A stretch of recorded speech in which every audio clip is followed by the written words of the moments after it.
celebrating women in our community and all the ways they're making a difference. I would like to think that when young girls see us, they know that this is something that you can do.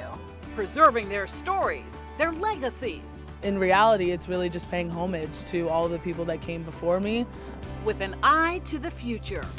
I can be the representation that I didn't have growing up. Join us as WUSA9 celebrates a Women's History Month. Starts now.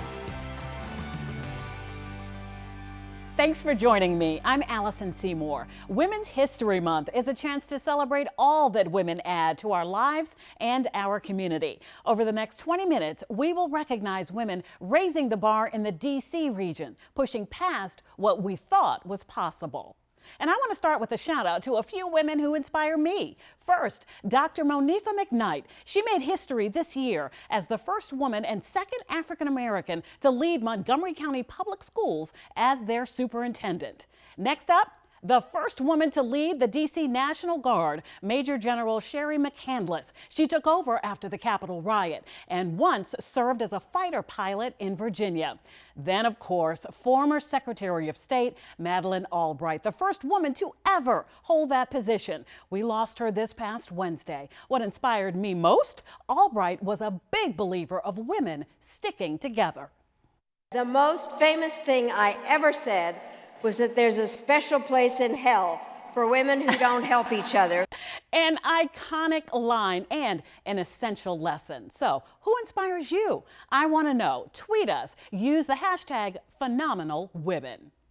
Now, when we talk about women who make a difference, what better place to start than with Mayor Muriel Bowser? She is the first woman to be reelected as the mayor of Washington and the first mayor to earn a second term in 16 years. I sat down with Mayor Bowser to ask her about her impact and her story so far. What do you list as your proudest accomplishments so far? Oh, Allison, thanks for having me. And I'm so grateful to DC residents for sticking with us and trusting us in allowing us to lead during a very tumultuous time in DC and around the world, fighting COVID, fighting a bully, quite frankly, in the White House, and making sure that DC residents were safe. The experience that I have gained in leadership, I know has served us well in DC, but it has also allowed me to support and encourage other women around our country. And together we represent millions of Americans. What message do you hope you're sending the next generation of young women that are going to come behind you and take these positions, you know, when we're in Florida relaxing somewhere? Exactly. So when I first ran and I went around the city, all 8 wards, talking to families, talking to residents on their doorsteps and grocery stores, I was struck by how focused 8-year-old girls were on what was happening. We've heard this statement before, but it's true that representation matters. Our children need to know that they're only limited by their own imagination, creativity, intellect, hard work. And if they put all of those things in play, that the sky is the limit. And that's why it's so important that they see women in executive roles. Now, Mayor Bowser is the second ever woman to lead the nation's capital. The first, Mayor Sharon Pratt. I sat down with Pratt to learn about her time in the Wilson building 2 decades earlier. At that time, it was very hard for people to accept that someone in a skirt had any power. So I just would say they always want to sort of look past you. But of course, I wouldn't let that happen. But that's part of it. There's such the notion that power is defined in masculine terms, masculine expressions. And so finally, we're looking at a possible, someone on the Supreme Court. We're looking at Kamala Harris. Ketanji Brown Jackson is just incredible. And then, of course, we have Stacey Abrams. So it's finally settling into people's thoughts that Black women are powerful contributors to our society and have always been powerful contributors to our society. Now, as Mayor Pratt says, we have come so far, but we still have a long way to go.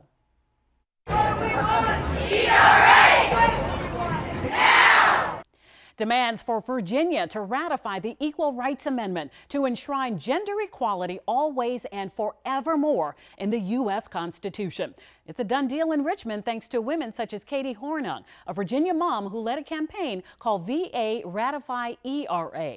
Now, make no mistake, it's taken Hornung years to reach this point. Years spent on the road lobbying lawmakers for what she calls the sake of future generations.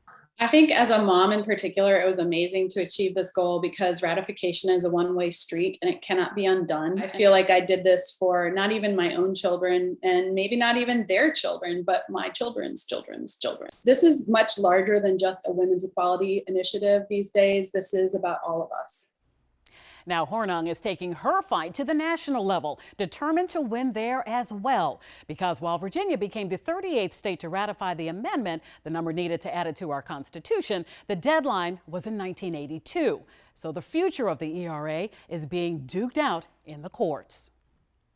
Some believe those equal rights include the right to choose, and that could face a challenge in Virginia due to new leadership in Richmond. Already this year, a bill has been filed to restrict access to abortion. The fate of that bill, or any like it, could rest with a single vote in a state Senate narrowly controlled by Democrats. Here's political scientist Dr. Stephen Farnsworth of the University of Mary Washington. You have a Democratic majority in the Senate and a Republican majority in the House. And so what the House might want to restrict, the Senate might not be willing to go along with that.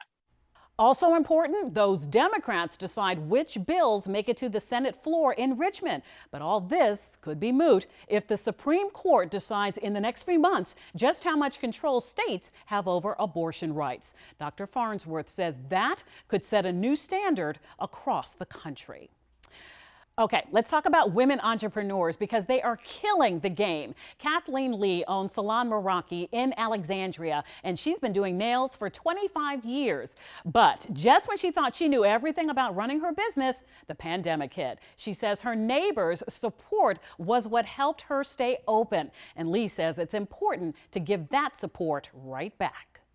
So I do take on women who need a lending hand, who need a start over. And this is a home for women who want to lean on each other to grow. And that approach is paying off. Lee's business has not only survived, but now she is even expanding. And speaking of shattering limits, I want to highlight a very special young woman in Seat Pleasant, Maryland. Edwene Toussaint is the very first Haitian American woman officer at Seat Pleasant's police department. Toussaint moved here when she was just 11 years old. She says what she is doing now is a dream come true. It was my dream since I graduated high school, and I was listening to family members who were scared of me becoming the police. They were telling me no, so I decided it's finally time for me to do what I want to do and to pursue my career, because it's something I've been wanting to do for a long time. And so now that I'm here, I am very excited to get started, and I'm very proud. And Edwene, we are so proud of you. This landscape is really largely reminiscent of what Harriet Tubman would have grown up in and what she would have experienced. What's being done to save this land and history before it's washed away? Next.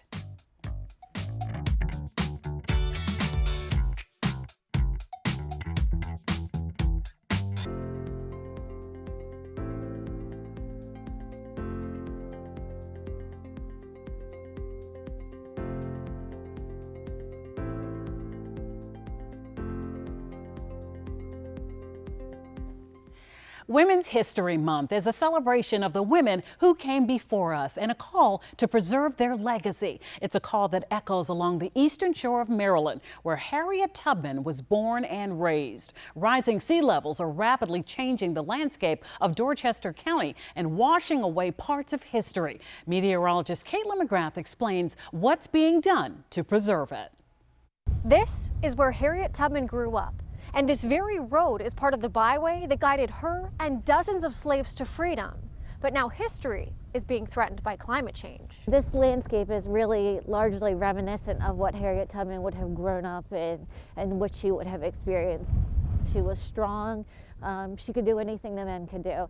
And that was really how she learned the skills that she needed to escape and then lead others to freedom. Like digging by hand the 7-mile-long Joseph Stewart's Canal, along with other enslaved and freed black people, which laid the foundation of secret communication networks used to escape. But now the historic landmark, along with many others, are experiencing regular flooding. 10 of the historic byway locations currently have a chronic flooding threat, meaning that they're expected to experience a flooding event at least once a year.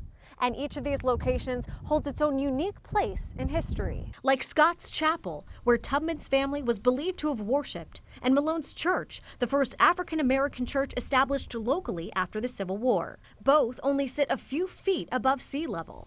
And the historic Bucktown General Store. It was here Tubman was hit in the head with a brick aimed at a fellow enslaved man who was trying to escape. Even the relatively new Tubman Visitor Center located where she grew up, along with a number of exhibits about her life, is at risk. 18% of that site is currently experiencing chronic flooding, and that number is expected to grow to 100% by 2060. These are the best estimates of sea level rise in these coming years. And so you see in 2100, virtually half of Dorchester is lost. Which sadly isn't a big surprise. Dorchester County has already lost more than 5,000 acres of marsh to open water. The land is actually sinking as a result of a glacier to the north of here many, many years ago. And so that isostatic rebound is coupled with sea level rise. The marsh can't keep up with the sea level rise, and that open water is ever expanding. Contaminating and ultimately killing trees in its path. And with the open water, the wind can build up waves, and that causes more erosion. So it's a self-perpetuating mechanism of these areas of open water are getting larger and larger. Changing the landscape of historic landmarks and the lives of current residents. People that work here, not only check the weather, they check the tides to see if they can get back into their homes.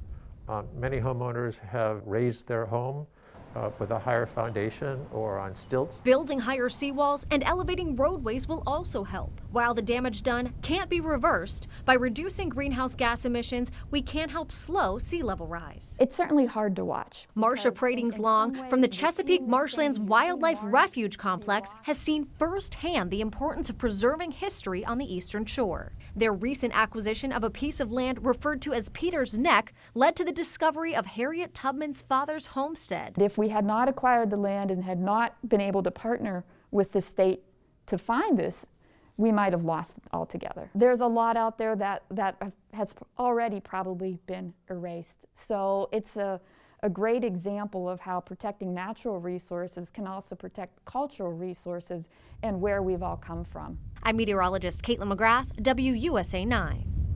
And as Caitlin just showed us, Dorchester County sits right along the Chesapeake. Head out onto those waters and you won't find many black boat captains anymore. Their numbers are dwindling fast, but the next generation is determined to prevent their extinction. Imani Black comes from a long line of watermen that goes back 200 years. She spent the past 5 as a commercial oyster farmer. In that time, she never met a single other woman of color.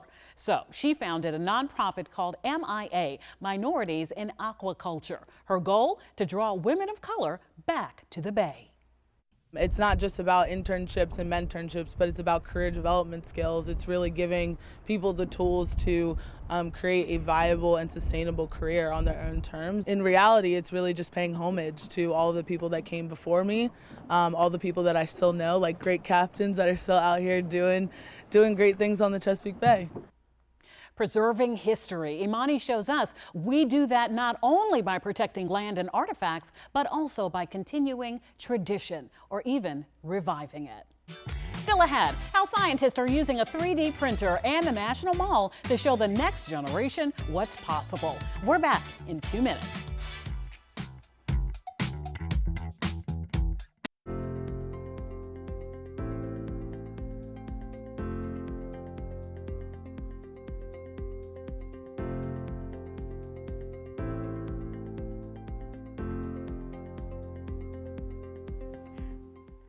I am so proud to celebrate the incredible impact that women have had in our community. Our courage, our resilience, our strength. All of those traits embodied by 5 Navy pilots in Virginia. They're setting an example for all of us, creating pathways for the next generation. Here's Charla McBride.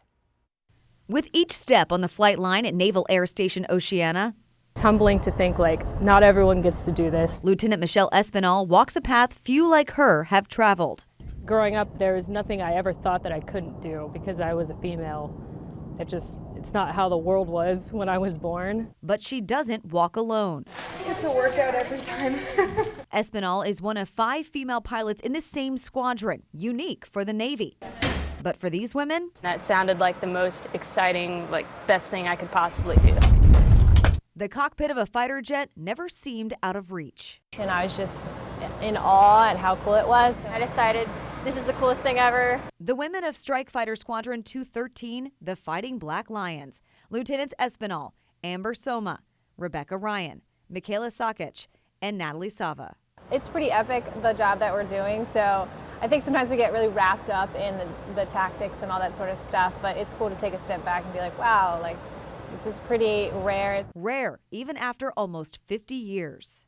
The Navy was the first branch of the U.S. military to welcome female aviators. That was in 1974, but it wasn't until nearly 2 decades later in 1993 when the military finally allowed women to fly combat missions. Today, women make up about 12% of all Navy pilots. The pace of progress can seem slow. There are some squadrons that still don't have very many women, especially in the aircrew side. But it's awesome seeing more and more women out there on the flight line. Though that doesn't diminish what these women and those who flew before them have accomplished in the air and with each other. But it's even cooler to be with each other and have such a great female support system that we do in the command. It's a strong network of women. We have a lot of mentors, a lot of role models that they didn't used to have that in the past. Now, as these 5 women soar to new heights above Virginia Beach, they become the role models for the next generation of Navy pilots. I would like to think that when young girls see us, they know that this is something that you can do. I would tell them that there are seriously no boundaries. Back on the flight line, Lieutenant Espinal says, just go for it. Don't let anyone tell you that you can't do something. For any reason. The sky is the limit. The sky is the limit if you build that strong network for those who come next, because sometimes you need to see it to believe it. Curators at the Smithsonian took that literally, putting what's possible on full display on the National Mall. 120 3D printed statues of women in science to inspire young girls to enter a field that's only 27% women. Aerospace engineer Sydney Hamilton got the chance to see her own statue. I hope that it sends a message that if she can see it, then she can be it. I hope that they see this and they see themselves in at least one of these statues. It is amazing to see that I can be the representation that I didn't have growing up. It's amazing to see that when there were a world of people that told me no, that I could be here. I love that. If you can see it, you can be it. And if no one's done it yet, maybe you'll be the first. Thanks so much for joining us this morning. I'm Allison Seymour. Enjoy the rest of your day and happy Women's History Month.